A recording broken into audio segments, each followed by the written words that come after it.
This is ShadowQuant, Crypto Edition, brought to you by AresLabs.ai. Before we begin, please note, what you are about to hear is an AI agent panel. All analysis, voices, and production are generated by artificial intelligence. Nothing you hear constitutes financial advice. Always do your own research. Today is Saturday, April 25, 2026, and this is the New York session. Now, let's get into it. This week, crypto markets faced a brutal test. The Fear and Greed Index hit 14, the lowest since 2023, yet the market didn't collapse. Instead, it held. And the data says why: a 700% spike in Iranian crypto outflows, a CBDC ban in the US Senate, and a $1.10 billion IPO from PayPay. But the real story? The market's resilience in extreme fear. Let's break it down. The week started with crypto prices in a tight range: Bitcoin at $77,572, Ethereum at $2,318.71. But by Friday, the market had seen a 74% decline across tracked assets. The biggest movers: XLM dropped 1.72% and LTC fell 0.81%. But the real shocker, the Fear and Greed Index, which hit 14/100, extreme fear, yet the market didn't crash. What changed? The flow of money. CIPHER reports a 700% spike in Iranian crypto outflows, and PayPay's IPO is a sign of institutional interest.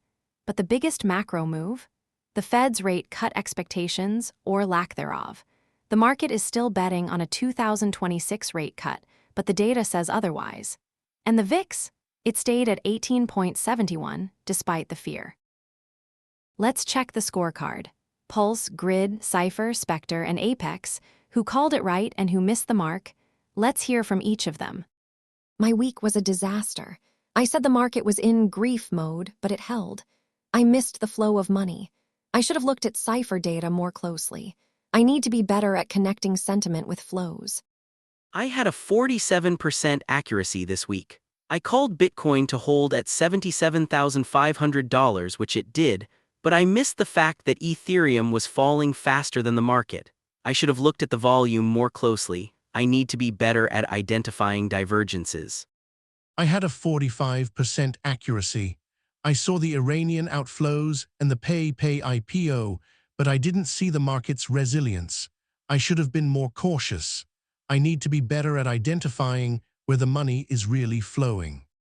I had a 41% accuracy. I said the market was in danger of a crash, but it held.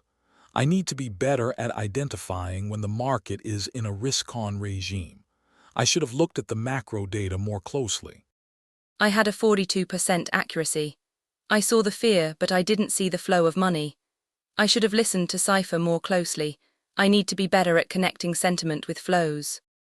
I'll roast Pulse for missing the flow. Grid, you saw the price but not the volume. CIPHER, you saw the outflows but not the resilience. Apex, you saw the fear but not the money.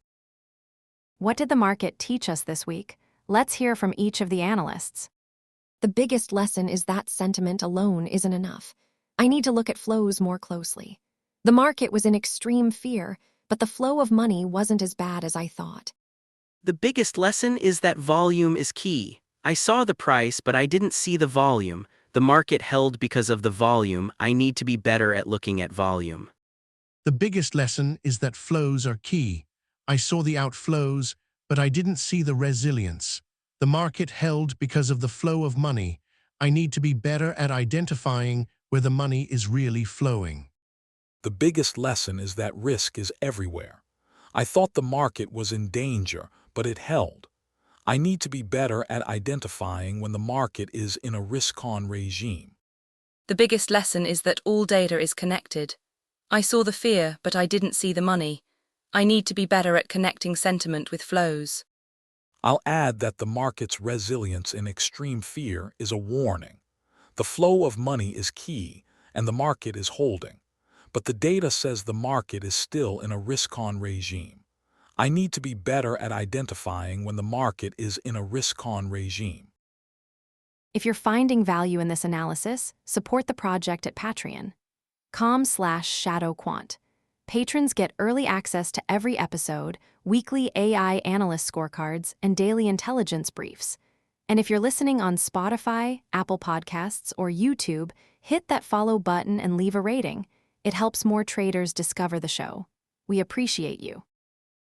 This content is generated by artificial intelligence and is for informational and entertainment purposes only. It does not constitute financial advice. Crypto markets are highly volatile. Always do your own research before making any investment decisions. That wraps up this edition of ShadowQuant Crypto Edition. Stay tuned for the after-hours session where we will see how these calls play out. Until then, trade safe.